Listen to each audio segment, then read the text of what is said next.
Kottakkal PSV നാട്യസംഘത്തിലെ പ്രധാന ആചാര്യനും Peringode Kathakali promotion സൊസൈറ്റിയുടെ രക്ഷാധികാരിയും കളിയരങ്ങിലും സാമൂഹ്യ സാംസ്കാര രംഗത്തും നിറഞ്ഞു നിന്ന വ്യക്തിത്വമായ കോട്ടക്കൽ ഗോപിനായർ അനുസ്മരണം സെപ്റ്റംബർ 29 തിങ്കളാഴ്ച വൈകുന്നേരം 5:30 പെരിങ്ങോട് സ്കൂൾ ശതാബ്ദി മന്ദിരത്തിൽ നടക്കുമെന്ന് സംഘാടകരായ കഥകളി പ്രൊമോഷൻ സൊസൈറ്റി ഭാരവാഹികൾ കൂറ്റനാട് വാർത്താ സമ്മേളനത്തിൽ അറിയിച്ചു.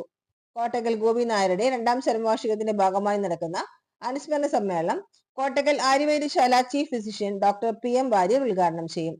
Kathakali promotion society president PM Narayanan Namboothiripad അധ്യക്ഷത വഹിക്കും. ഡോക്ടർ K മുരളീധരൻ അനുസ്മരണ പ്രഭാഷണം നടത്തും.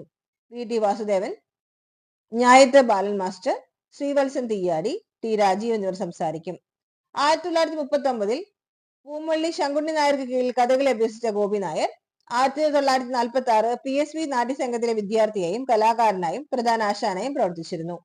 അരനൂറ്റാണ്ട് കാലത്തെ സേവനത്തിന് ശേഷം 1996 വിരമിച്ചത്. കഥകളി ആചാര്യൻ എന്ന നിലയിലും കഥകളി ക്ലബ്ബുകളിലെ പ്രവർത്തനങ്ങളിലും ജീവകാരുണ്യ പ്രവർത്തനങ്ങളിലും അദ്ദേഹം മാതൃകാപരമായ നേതൃസ്ഥാനം വഹിച്ചിരുന്നെന്ന് സംഘാടകർ പറഞ്ഞു. അനുസ്മരണ സമ്മേളനത്തിന് ശേഷം രാത്രി 7 മണിക്ക് PSV നാട്യസംഘത്തിന്റെ കുചേലവൃത്തം കഥകളിയും അരങ്ങുണർത്തുമെന്ന് ഭാരവാഹികളായ PM Narayanan Namboothiripad, T Rajeev, advocate PM Neelakantan, V Suresh, V Sudhakaran എന്നിവർ അറിയിച്ചു.